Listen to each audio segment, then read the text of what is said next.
Sabato 25 giugno, buongiorno a tutti voi telespettatori, ben ritrovati all'appuntamento con l'informazione di Focus TG. Come sempre siamo in diretta, lo saremo fino alle 13 per portare a casa vostra tutte le notizie, gli ultimi aggiornamenti di quello che è successo e sta succedendo nel nostro territorio. Ebbene, oramai lo sapete, come d'abitudine, la prima parte del Focus TG è interamente dedicata alla cronaca e purtroppo dobbiamo aprire questa edizione con una notizia di cronaca nera. Tragedia sulla strada tra Padova e Limena, un 17enne che viaggiava come passeggero sullo scooter del padre è rimasto schiacciato nel contatto con un mezzo pesante. Una tragedia che si consuma in pochi istanti nel peggiore dei modi, lo scooter su cui viaggiano padre e figlio, il contatto presunto con un camion in curva e il 17enne seduto dietro che cade. Per lui non c'è nulla da fare, per il padre invece solo ferite lievi, ma un dolore terribile per aver visto il figlio morire davanti ai suoi occhi. L'incidente è avvenuto a Padova, in via Po, al confine con Limena. Simone Silvestri era passeggero dello scooter. Il padre lo stava accompagnando nell'azienda scelta per svolgere il percorso di alternanza scuola-lavoro, dopo aver frequentato la terza all'Istituto Tecnico Bernardi di Padova. Tutta da chiarire la dinamica dell'impatto. Le indagini e i rilievi sono affidati alla polizia locale, che ha ascoltato il conducente del camion, un 39enne della provincia di Padova, che proprio mentre parlava con gli agenti, sotto shock, ha avuto un malore ed è stato accompagnato all'ospedale con una seconda ambulanza del SUEM giunta sul posto. E questa mattina, fortunatamente, il lieto fine della vicenda del bambino Mestrino scomparso ieri sera durante un'escursione con il padre in Alpago. Dopo una notte all'Adiaccio, il piccolo è stato ritrovato e, come detto, fortunatamente sta bene.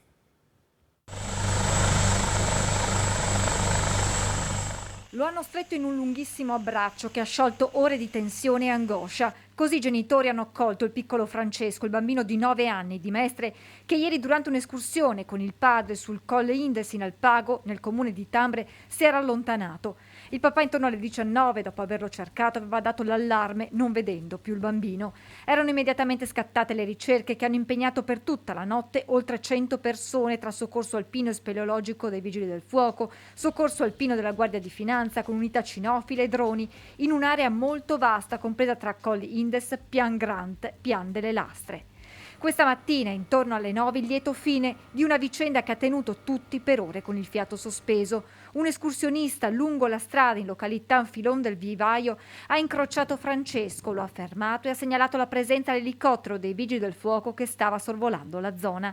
Il bambino, visibilmente spaventato per la notte trascorsa in mezzo al bosco, ma nonostante tutto in buone condizioni, è stato avvicinato con molta cautela dai 3 soccorritori di Drago 149 dei Vigili del Fuoco di Venezia, che gli hanno chiesto se avesse voglia di fare un giro in elicottero, proposta subito accettata da Francesco, che una volta imbragato è stato trasportato al campo base, dove ad attenderlo c'erano mamma e papà. Dopo avergli dato da bere e da mangiare, lo hanno portato al pronto soccorso per dei controlli.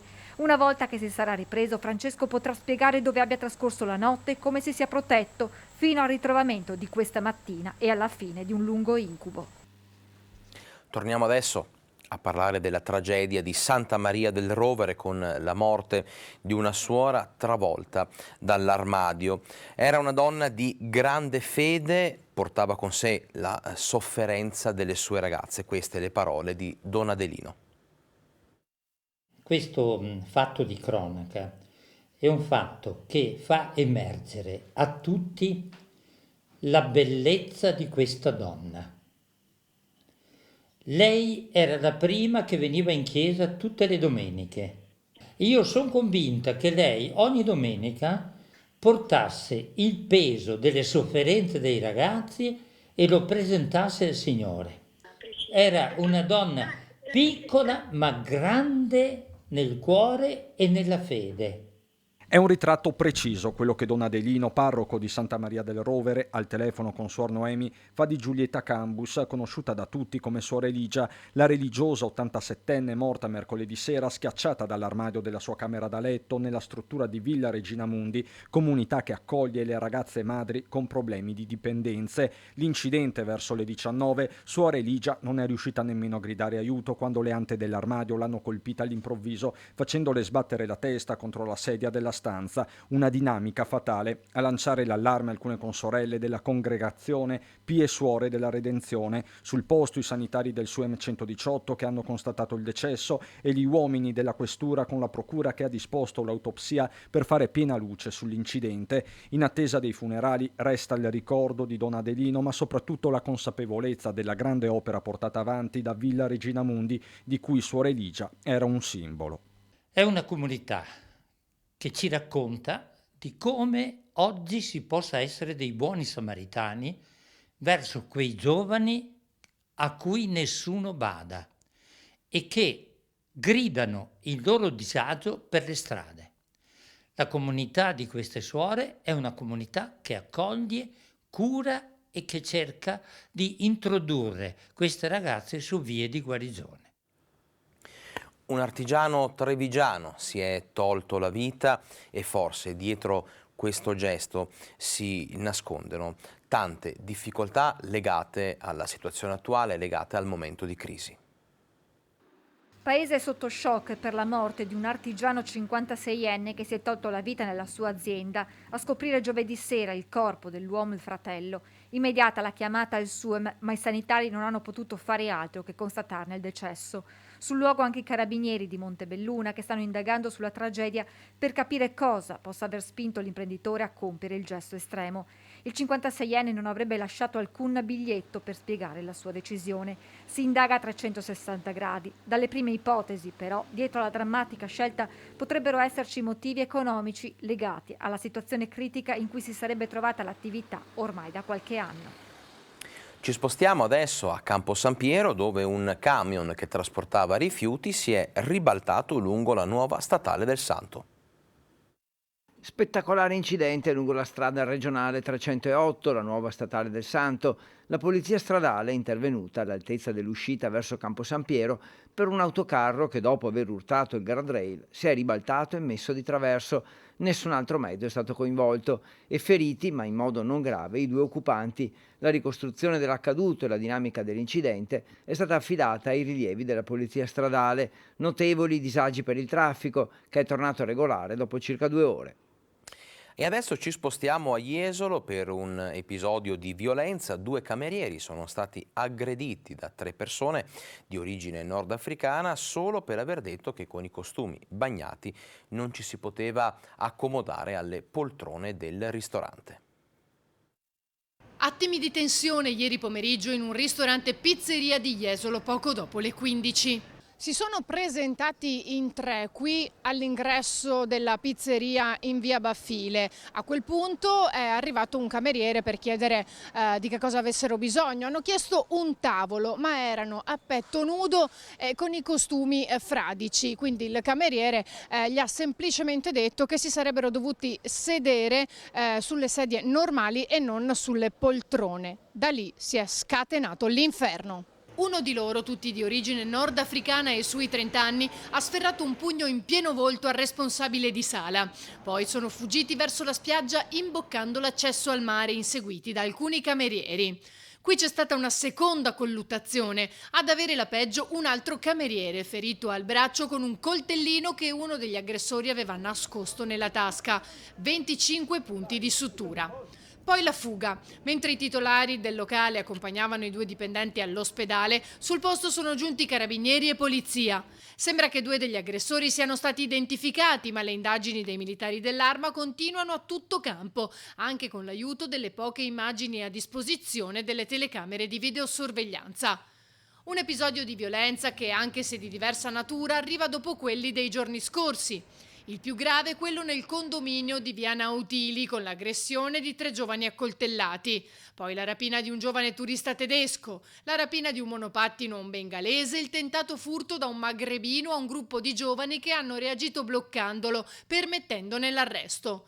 Tutto in pochi giorni e i cittadini si interrogano. Finché litigano tra di loro, sì, non è problema. Sicuramente per le famiglie è un disagio e porta anche per il comune magari un allontanamento dei turisti. Ci vorrebbe un po' di più di sicurezza.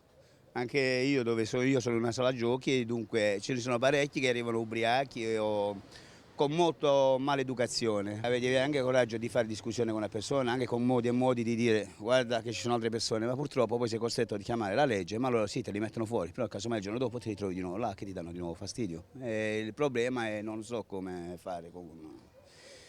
Dovrebbero prendere un po' di provvedimenti loro, di fare forse qualche penalità in loro, chi fa danni, di farli penare un po' di più, così vediamo se ci pensano 2 volte prima di fare un danno. E questo ennesimo episodio di violenza ha generato grande preoccupazione anche fra gli albergatori. Noi abbiamo raccolto la loro voce. L'appello dell'amministrazione a inizio stagione di mandare da subito più forze dell'ordine in supporto per fronteggiare gli episodi di violenza e aggressioni a Jesolo non ha dato i frutti sperati e alla luce dell'ultimo fatto arrivano le proposte degli albergatori, concrete e soprattutto da attuare nell'immediato. Se facciamo sempre le stesse cose otterremo sempre gli stessi risultati, quindi è evidente che forse questo non basta. Se dalle piccole risse da bar, diciamo così, fuori in piazza siamo passati a questo tipo di episodi, probabilmente è un'escalation che necessita di interventi diversi rispetto a quelli che abbiamo fatto fino a ieri, fermo restando che la carenza di uomini resta tale. Quindi se la necessità è quella di iniziare a fare dei checkpoint all'ingresso, forse per monitorare gli accessi a Jesolo come si faceva in passato in realtà per le stazioni degli autobus, vogliamo far utilizzare i droni dalla polizia locale che so aveva nel suo essere anche un'intenzione simile per monitorare la spiaggia o per tenere d'occhio la via principale, perché poi si svolgono in zone abbastanza delimitate, voglio dire, questi episodi. E ancora i lettori di targhe, le guardie giurate sugli autobus e controlli più stringenti nelle strutture ricettive. Dobbiamo iniziare a essere un po' più proattivi, un po' meno rimbalzarci le responsabilità e le colpe e essere tutti quanti parte in causa di un processo che ci deve portare alla risoluzione di questa tematica. Non dobbiamo compromettere la località per vendere una camera, per vendere un appartamento, dobbiamo tutelare la località anche come imprenditori, ma dobbiamo essere messi nelle condizioni di non accettare a volte certe persone, certi ospiti che non devono appunto per definizione essere ospiti della nostra località, ma in questo momento si prenotano su un portale e noi siamo obbligati ad accettarli ad esempio. Quindi creiamo anche questo tipo di condizioni facendo un'assunzione di responsabilità anche come singoli categorie e singoli imprenditori. Queste dunque le proposte degli albergatori da attuare subito, senza che però passi un messaggio sbagliato. Jesolo rimane una località sicura e questi episodi, sebbene iniziano a essere fin troppo frequenti, sono episodi isolati, non parliamo di grande criminalità. Certo che per un'immagine di una località turistica come Jesolo questi momenti, questi episodi non ci mettono in buona luce e questo ci fa anche molto arrabbiare, devo dire la verità. Adesso ci prendiamo una piccola pausa, rientriamo in studio fra 2 minuti con tante altre notizie di cronaca, l'attualità insomma a fra poco.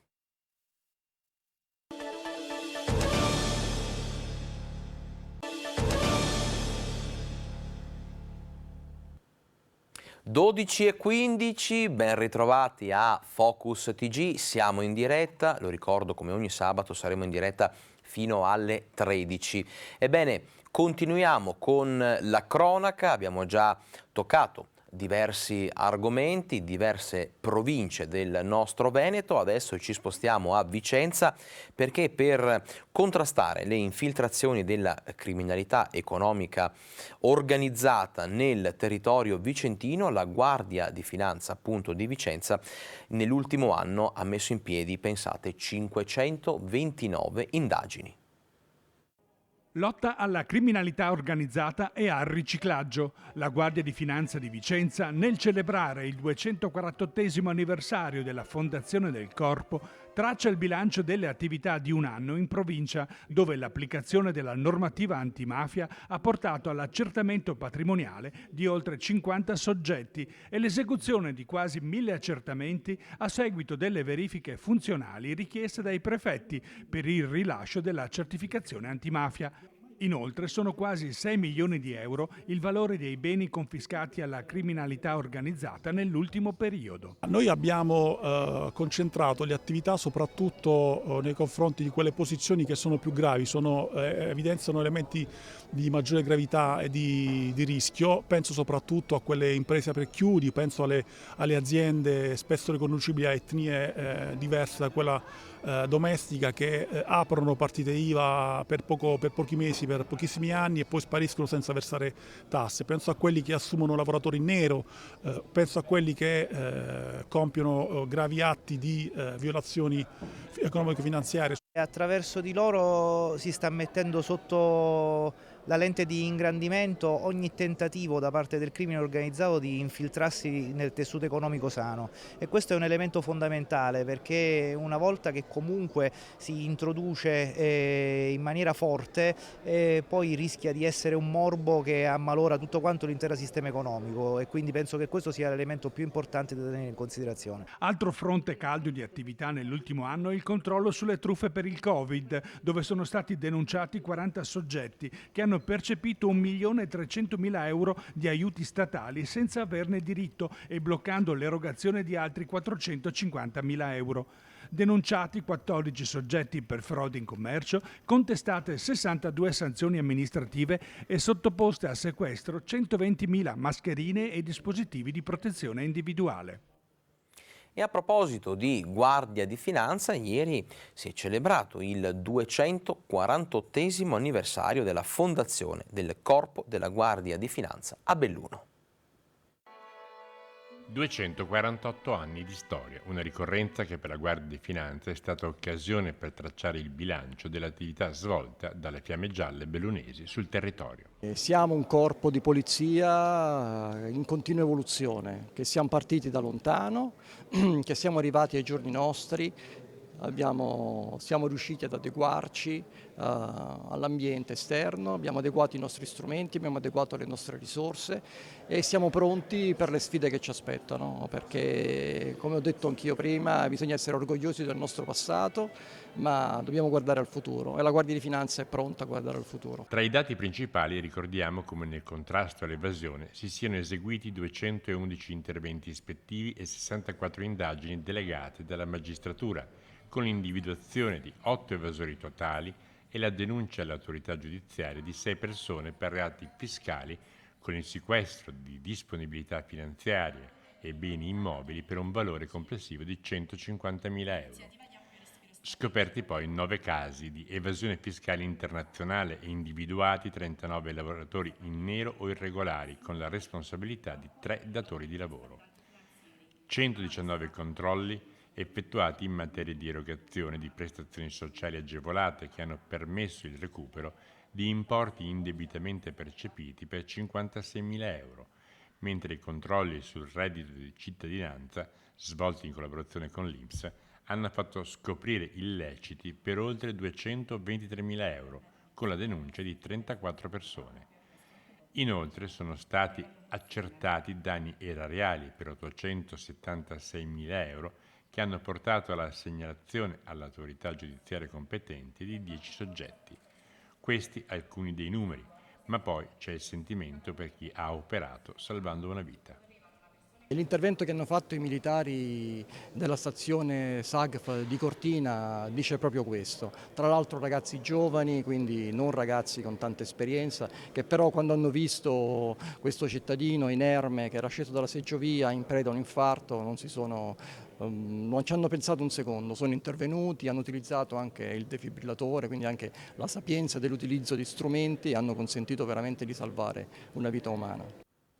Cronaca che si intreccia all'attualità. Adesso nei prossimi servizi parliamo dell'emergenza siccità. Ebbene, servono interventi strutturali per salvaguardare le risorse idriche. Ecco perché la provincia di Vicenza ha inviato una lettera alla Regione Veneto per chiedere interventi, per chiedere aiuto. La tempesta perfetta, tempesta secca, tempesta di siccità. Mancano piogge intense, in montagna non c'è neve, i corsi d'acqua sono ridotti al limite, la situazione è drammatica. Per salvare le risorse idriche, i raccolti dei campi, i pesci finiti in secca, non bastano soluzioni d'emergenza, ma serve un progetto, un piano strutturale a lungo termine. Dopo l'incontro con i consorzi di bonifica, le associazioni agricole, la polizia provinciale e il bacino di pesca, oggi la provincia di Vicenza scrive una lettera alla Regione Veneto. Chiediamo un incontro ai vertici regionali, in modo particolare questa mattina ho firmato una lettera per chiedere all'assessore Bottaccin all'ambiente e all'assessore Caner per quanto riguarda l'agricoltura a livello regionale di venire a Vicenza e incontrarci per insieme con loro fare un ragionamento più ampio ed avere da parte della regione delle indicazioni più precise. Adesso la parola passa alla Regione Veneto. La provincia di Vicenza è attanagliata da una siccità drammatica. Non si può più aspettare. E continuiamo a parlare di siccità perché diminuisce di giorno in giorno la portata del fiume Po. Risale il cuneo salino e le conseguenze sono potenzialmente devastanti. In questo momento il Po è sceso a 150 metri cubi al secondo, una portata secondo me mai raggiunta dal fiume. È una lenta agonia quella del grande fiume a causa di una siccità che permane da mesi. Una situazione così grave non si registrava da almeno 70 anni. Tutto il comune di Porto Tolle non sta derivando una goccia d'acqua da giorni e da settimane nei punti più vicini al mare.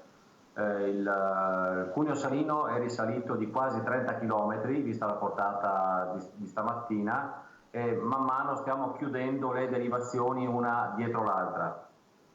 Utilizzando le pompe e altri strumenti si sta distribuendo l'acqua che prima della risalita del cuneo salino era stata utilizzata per alimentare la rete di scolo.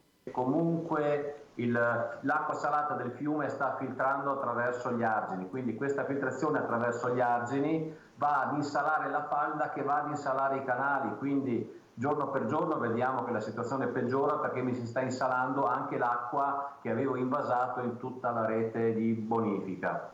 Il problema è che la filtrazione salata che mi sta entrando nelle falde non la si manda più via, cominciamo a vedere dagli argini una fascia di 50, 100, 150 metri dove i prodotti stanno morendo perché stanno bevendo acqua salata. Le conseguenze più gravi della situazione non riguardano solo l'agricoltura, il rischio è quello di un disastro ambientale. Tutta la biodiversità che c'è in questo territorio, che è un territorio a parco, un territorio MAB UNESCO, un territorio siti di importanza comunitaria, zone di protezione speciale, Important Bird Area, cioè tutta la biodiversità che c'è in tutta la rete di scolo che abbiamo qua, se l'acqua si insala è evidente che sarà impossibile fra qualche anno parlare ancora di ambiente e di biodiversità.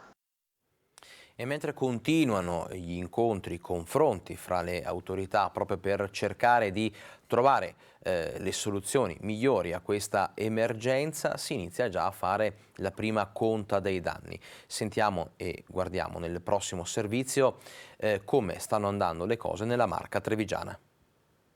Il problema dell'acqua rimane grave, è solo un dato, a giugno normalmente cadono circa 100 mm di pioggia, sinora sulle nostre zone sono caduti circa 12 mm di pioggia, quindi un deficit di quasi del 90%, ecco tutta la gravità. Un dato che non lascia dubbi, con questa carenza inevitabili le ripercussioni sulla vita quotidiana di tutti i cittadini. Dati ATS confermano la diminuzione della pressione nelle tubature dell'acquedotto nelle ore notturne in via preventiva, sottolineando che le fonti dello Schiavedin comunque non hanno al momento diminuito la loro portata idrica, ma che sono costantemente monitorate. Stessa situazione nella parte est della Marca, con Piave Servizi che non parla al momento di razionamenti ma lancia un appello a tutti i cittadini. Utilizzare l'acqua per gli usi che facciamo in casa nostra, ma non per irrigare l'orto, non per bagnare il giardino, almeno fin tanto che questo grave momento di crisi idrica non cesserà. In tal senso si stanno moltiplicando le ordinanze dei sindaci con il divieto di uso di acqua potabile per piscine ed altri utilizzi che non siano alimentari o igienico-sanitario. Situazione altrettanto critica per i consorzi di bonifica, con il presidente Gerolimetto che raccomanda agli agricoltori di rispettare l'orario assegnato e di limitare l'irrigazione al fabbisogno, evitando gli sprechi. Per i cittadini l'appello di utilizzare l'acqua dei canali per orti piuttosto che per i giardini, limitando il tempo d'uso e la frequenza. Tutto questo mentre il mondo agricolo inizia già a fare i conti con le perdite di produzione. Io sto pensando in particolare ad alcune produzioni tipo quelle del mais, della soia, che in questo momento sono in epoca di sviluppo e maturazione. Non sto parlando ancora del mondo vitivinicolo, che nella nostra provincia è così importante, che sta però cominciando anche lui a entrare in una situazione di stress idrico, e laddove si può bagnare bene, ma poi dopo ci sono problemi per tutti. E i prossimi giorni non sono per nulla rassicuranti. Tempo ancora stabile per sabato e per domenica, con cielo in prevalenza sereno, certo con questo caldo, poi nel pomeriggio avremo dei cumuli e più intensi come avevamo già detto sui rilievi. È un tempo stabile che purtroppo poi ci accompagnerà almeno per gran parte della prossima settimana, con temperature sempre più alte. Infatti prevediamo per questo fine settimana minimi intorno ai 20 gradi, massimi intorno ai 32-33 gradi, ma la prossima settimana le massime potranno arrivare a 33, 34, anche 35 gradi. Adesso ci fermiamo per 2 minuti di pubblicità, rientriamo con un nuovo blocco di servizi con tanta cronaca, all'attualità, dobbiamo parlare anche di sanità, di lavoro, insomma, restate con noi.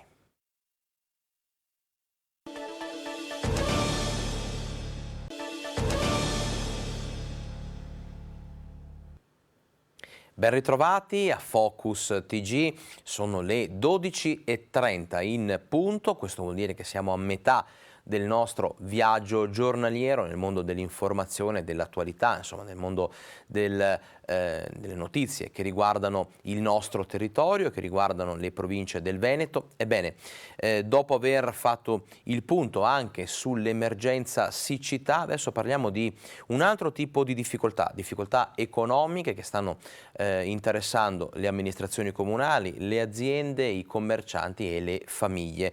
Partiamo proprio dalle famiglie che sono colpite duramente dal rincaro dei costi di bollette, energia elettrica, gas, acqua, appunto con tutta l'emergenza idrica legata insomma a questo particolare momento, ma fra le cose che sono aumentate di più c'è senza dubbio anche la benzina, il carburante. E allora, dopo tutte queste settimane di aumenti e prezzi alle stelle, sentiamo il parere dei vicentini sulla questione.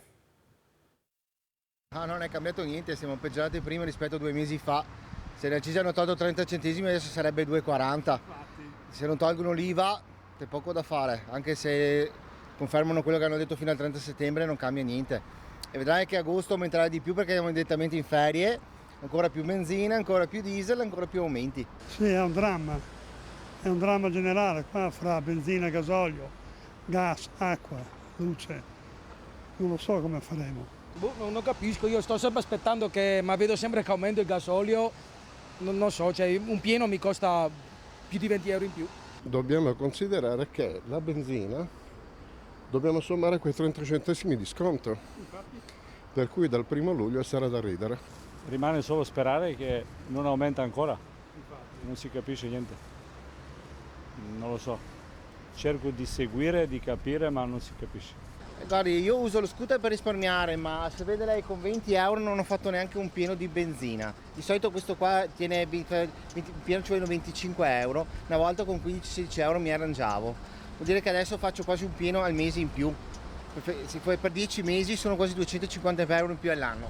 È ovvio che i prezzi sono alzati, dobbiamo trovare qualche soluzione. È il governo che deve trovare una soluzione per tutti.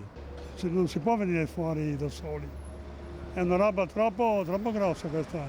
Poi adesso ci si mette anche la siccità, quindi anche lì saranno spese per cercare di contrastare questo problema. Senta, il governo ci aveva provato in 3 mesi, ha tagliato l'accisa, ma la benzina e il gasolio sono tornati a superare i 2 euro e addirittura dovrebbero dare un colpo ancora a queste accise che sono secoli che ci sono. C'è chi paventa comunque l'aumento fino a 2,4, 2,5 perché Sicuramente, sì, ad agosto sarà così. Ad agosto chi va a lavorare o chi va in ferie è sempre peggio e sarà sempre peggio. La pinage è questa, gente che lavora. Tasse e aumento del gasolio e non viene incontro a nessuno. E andiamo a rubare tutti quanti ora. se il governo non approva il prossimo taglio per il prossimo mese bisognerebbe bloccare tutto, fermare autostrade e tutto quanto. Questo non lo so, siamo troppo abituati a subire, non abbiamo il coraggio di ribellarci. Siamo stati bravi a protestare per le mascherine, nessuno protesta per l'aumento della benzina, nessuno si ferma. E all'interno di questa situazione di emergenza e di difficoltà economica ci sono poi capannelli di protesta per singole realtà, come quella di Conegliano. Qualcuno aveva minacciato, addirittura qualche commerciante, di tenere le serrande abbassate in aperto contrasto con l'amministrazione comunale, ma alla fine Festa Longa si farà, quindi iniziative che insomma servono per dare una scossa, uno scossone a una situazione stagnante, difficile, soprattutto appunto per gli esercenti. Vediamo. Si è rischiato di non farla, però dopo un travaglio molto lungo si è giunto alla soluzione che Festa Longa ci sarà, perché abbiamo trovato la disponibilità dell'amministrazione. Ci siamo parlati, abbiamo fatto dei tavoli e la coperta tira da parte, tira dall'altra, tira su, tira giù, alla fine abbiamo trovato la quadra. Siamo molto sul filo del rasoio, sì, è proprio borderline, credo che siamo arrivati proprio al tracollo, quindi sì, questa volta ci siamo arrivati proprio per un pelo, però insomma dai, ce l'abbiamo fatta anche questa volta, quindi come si suol dire, l'unione fa la forza. Alla fine di una settimana tesissima, commercianti e amministrazione comunale sembrano aver trovato l'accordo. Festa Longa 2022 si farà. L'ufficializzazione dell'evento ha spento le polemiche dei giorni scorsi con alcuni esercenti che si erano detti pronti ad abbassare le saracinesche in segno di protesta con il comune, accusato di non condividere le scelte con il mondo del commercio, dalla viabilità alla programmazione degli eventi. Da qui la convocazione in extremis di un tavolo tecnico che ha salvato l'evento. Noi siamo molto felici di riprenderci quelle notti fatte di luci, di calore, di musica, di tutta questa gente che viene in centro e rende la città proprio viva, calda. Per noi è molto importante perché segna anche un pochettino il tempo, è un po' come il Natale. Festa Longa si terrà l'1, l'8 e il 15 di luglio con negozi aperti alla sera e una serie di iniziative. Il comune dal canto suo metterà 5.000 euro a rendicontazione. Il programma sarà definito volta per volta con alcuni punti fermi. La parte dove siamo più felici è che di riportare anche la musica. Siamo stati fermi 2 anni, purtroppo non si poteva né cantare quasi, né ballare, né ascoltare la musica. La musica è fondamentale, specialmente per portare fuori le famiglie, i bambini e tutto. E ci sono altre difficoltà sempre inserite nel contesto del mondo del lavoro, in questo contesto economico particolare, quelle da parte insomma dei datori di lavoro, di trovare personale. Allora, noi abbiamo raccolto ieri le dichiarazioni di Confcommercio Bassano, che ha riconfermato la squadra e parlato appunto delle difficoltà legate al periodo. È stato Paolo Lunardi, presidente della Confcommercio del Mandamento di Bassano, a presentare la riconfermata squadra che ha riconosciuto il lavoro portato avanti, soprattutto in questi anni difficili. Restano Alberto Borriero, alla guida dei commercianti del comune di Bassano, e Gino Brunello, presidente dei baristi bassanesi. Ora per tutti l'obiettivo è superare la crisi diffusa, a cominciare dalla carenza di personale, soprattutto per bar e ristoranti. Per il profilo della ristorazione tipo bar e ristoranti è veramente complesso, perché tu non puoi sapere come reagirà la città fra un mese, 2 mesi o 3 mesi. Quindi questa incertezza dovuta al Covid non ci permette di pianificare e per questo motivo garantire un posto di lavoro stabile alle persone. È sempre stato un po' difficile, il nostro, ho sempre detto, non è un lavoro di fatica ma un lavoro di sacrificio, perciò trovare persone che magari lavorano mentre gli altri fanno festa è sempre stato un po' tra virgolette difficile. È anche vero che la pandemia ha accentuato delle problematiche che abbiamo nel nostro settore di lavoro, perciò ammortizzatori sociali e tutto quello che ci sta dietro è stato molto accentuato e adesso si fa difficoltà.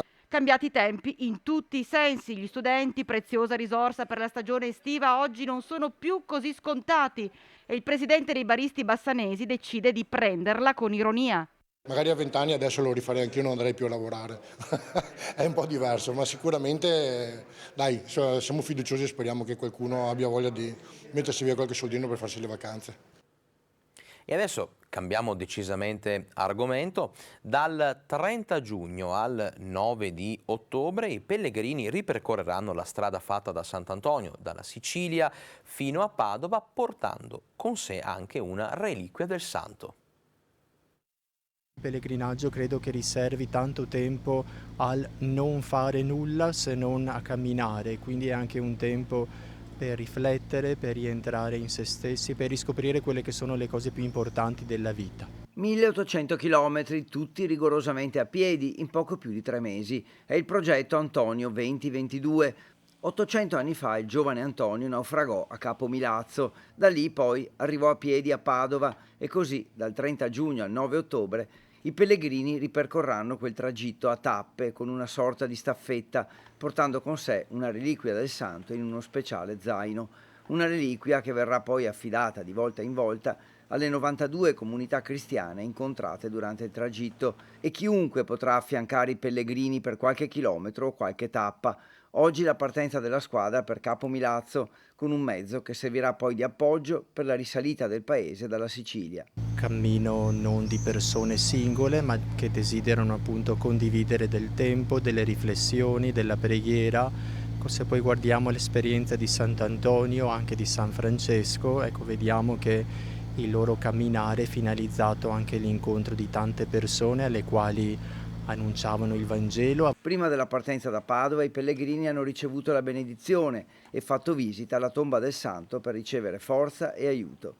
Jorge, tu questo percorso l'hai già fatto? Sì, l'anno scorso avevo l'opportunità di mettere insieme le tracce, tutto il lavoro fatto precedentemente e testarlo, fare diciamo un collaudo per capire cosa andava bene, cosa potevamo dover correggere, infatti per poter quest'anno portare avanti questa bellissima iniziativa. E sarete in compagnia di un amico speciale, Antonio? Sì, ci ha preceduto 800 anni fa e in qualche modo lo riportiamo su quelle strade, in uno speciale zaino portareliquiario ci sarà una sua reliquia che così veramente camminerà con noi, come dici tu, lo consegneremo alle 92 comunità cristiane delle 92 tappe del percorso. Sì, questo compagno è Sant'Antonio e faremo davvero questi 3 milioni di passi accompagnati davvero dalla sua grazia e speriamo che davvero tutto prosegua bene e l'inizio è proprio bello. Partiremo oggi qui dalla Basilica del Santo e poi ci ritroveremo il 9 di ottobre, sempre qua. Ma anche per chi non camminerà con i pellegrini ci sarà la possibilità di seguire il viaggio. Rete Veneta lo racconterà attraverso pillole quotidiane, un servizio in più per i fedeli di Sant'Antonio. Hanno la possibilità di ogni giorno vedere come prosegue questi 2 milioni di passi, i luoghi dove Sant'Antonio è passato, le persone che ha incontrato e quindi sarà un modo per condividere attraverso questa pagina Facebook e anche Rete Veneta questo cammino. Adesso ci prendiamo 2 minuti di pausa per l'ultimo break pubblicitario di questo Focus TG. Rientriamo fra poco con tante altre notizie.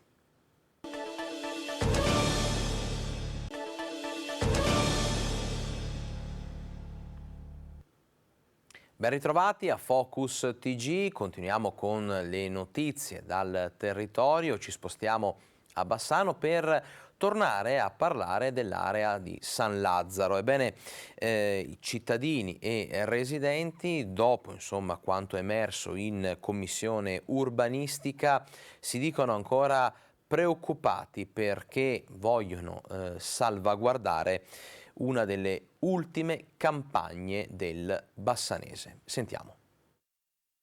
Dobbiamo un attimo riflettere su quello che è stato presentato e siamo preoccupati comunque di quanto è emerso.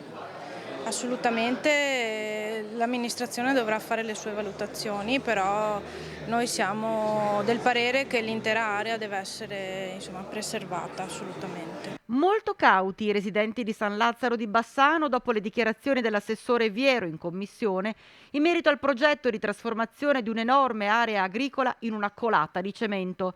Dopo il no annunciato sulla ridefinizione della zona ex Campagnolo e le trattative in corso per il colosso Pengo, sono proprio i cittadini che si pongono sul chi va là. No comment.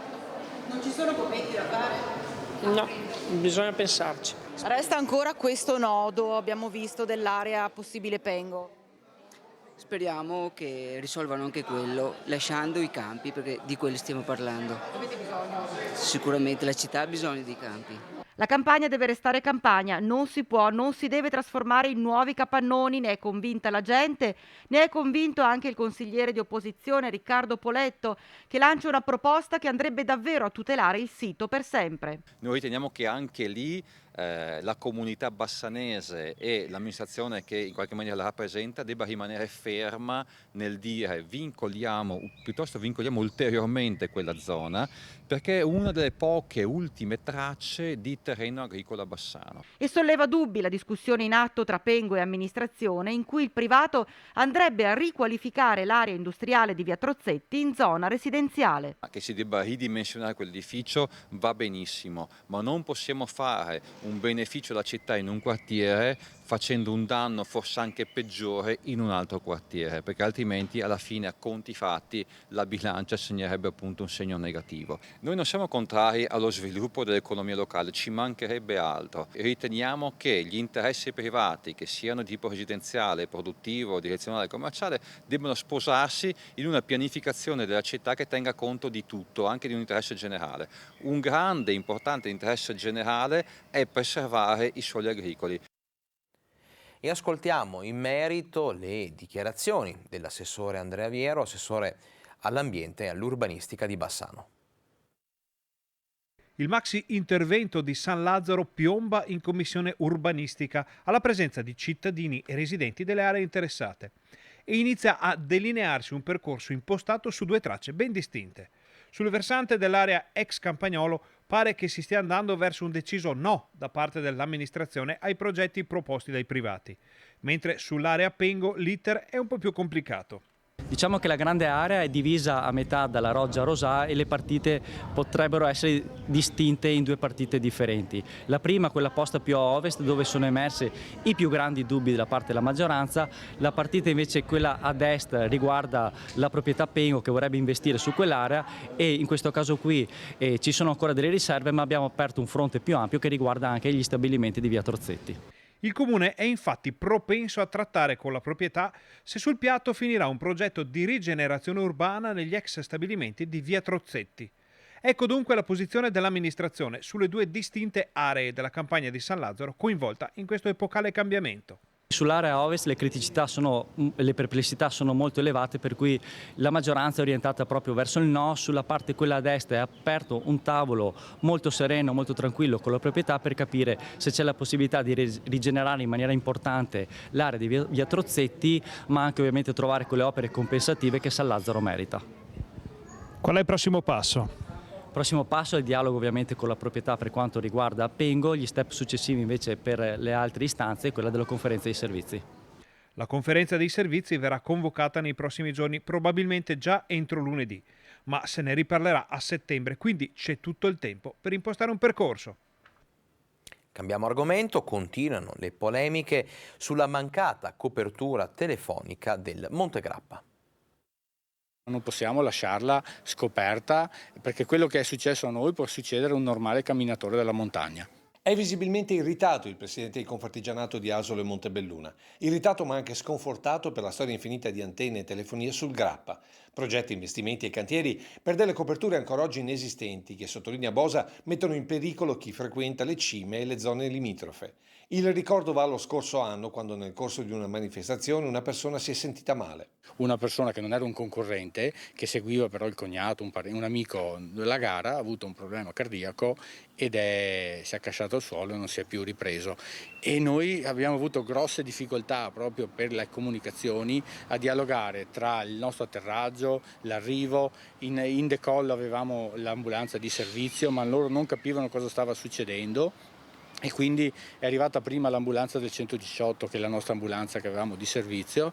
Al punto che quest'anno la copertura viene garantita dai radioamatori e non solo per l'evento in ricordo della persona deceduta.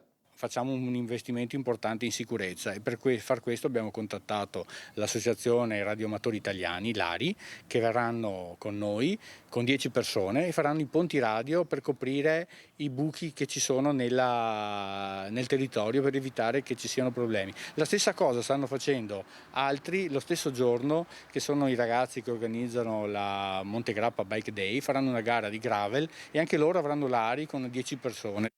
Antenne che non funzionano, strade chiuse in attesa di lavori infiniti. Per il presidente di Confartigianato Asole Montebelluna sono situazioni non più ammissibili e per le quali sia Paolo Mares, presidente dell'intesa programmatica d'area, che Annalisa Rampin dell'ex Comunità Montana devono rispondere ai cittadini. Tutto questo proprio perché manca qualsiasi collegamento. Ci sono stati investimenti importanti sulla telefonia del Grappa, le antenne nel bene o nel male sono state posizionate, ma quelle antenne non sono ancora capaci di ricevere o di comunicare.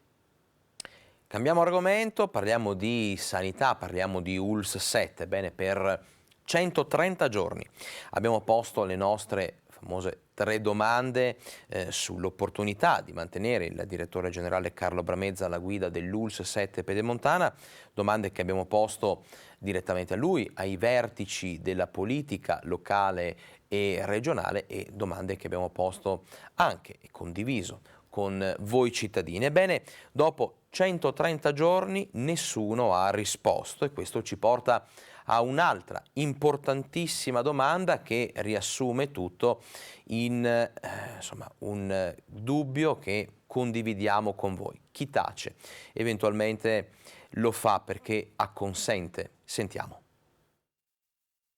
130 giorni, 19 settimane, 5 mesi sono passati da quando abbiamo posto per la prima volta le 3 domande sull'opportunità di mantenere Carlo Bramezza alla guida dell'ULSS 7. Le abbiamo poste per 130 volte nel nostro telegiornale, specificando a chi erano rivolte: al DG, a chi gestisce la sanità del Veneto, alle istituzioni. E pur avendo sempre ribadito che i nostri microfoni erano aperti per tutti, a quei microfoni non si è presentato mai nessuno. Anzi, qualcuno si è pure sottratto alla possibilità di far chiarezza e di rispondere a quelle domande, come il DG Bramezza, che in più occasioni ha preferito scappare piuttosto che dare risposte attese da troppo tempo, da tantissime persone. Lo abbiamo cercato, gli abbiamo messo a disposizione telecamere e microfoni, ma il risultato è sempre lo stesso. Però il DG Bramezza non è l'unico al quale sono state rivolte le nostre domande. I 3 quesiti erano diretti anche a chi ha la delega alla sanità in Veneto e a chi governa la regione. In 130 giorni nessuno di loro ha ritenuto di rispondere o di prendere posizione, nemmeno con una nota scritta. Un vero peccato, si poteva far chiarezza su una situazione che, a conti fatti, con le migliaia di firme raccolte sulla sanità bassanese e con le tantissime segnalazioni che arrivano dai cittadini, è di chiaro interesse per il territorio.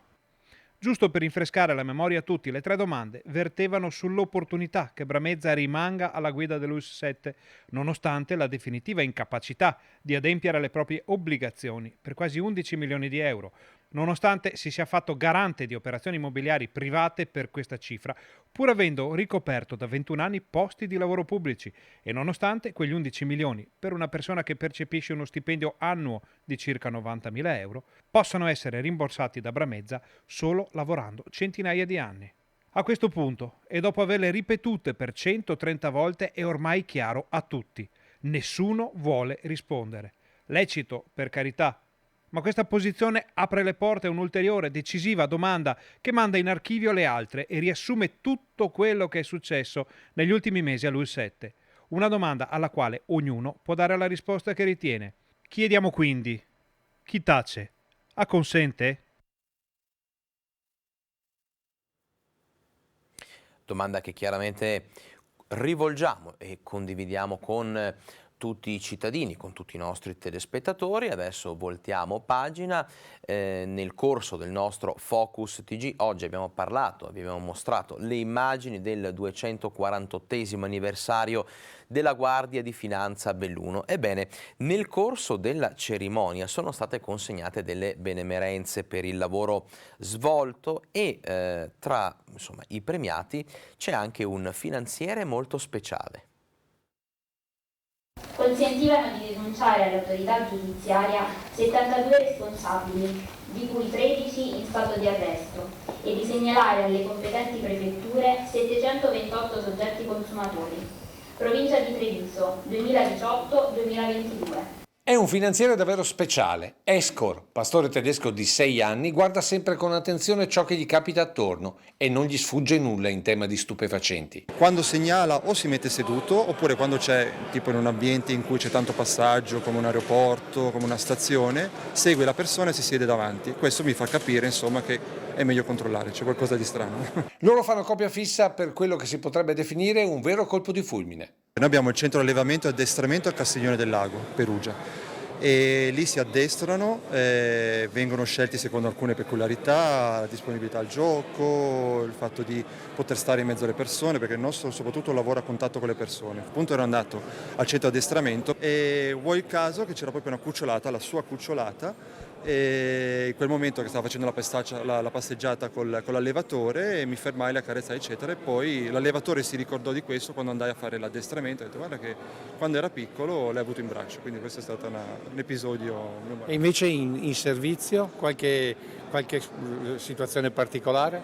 I servizi ce ne sono davvero tanti, anche situazioni molto particolari, perché comunque quando tratti di droga ti vai a confrontare con realtà sociali anche molto difficili. 800 le missioni di Escor, molte tra aeroporto di Treviso e quello di Venezia, e quando si parla di corrieri e spacciatori a volte senza scrupoli è davvero utile fare affidamento su questi finanzieri davvero speciali. Però avere un cane vicino a volte vuol dire avere una sicurezza in più. Certamente sì, soprattutto un collega molto fidato e quindi averne. Breve aggiornamento adesso per quanto riguarda il Covid. Sale ulteriormente in Veneto il numero dei nuovi contagi Covid nelle ultime 24 ore, che oggi tocca quota 6.613 nuovi contagiati.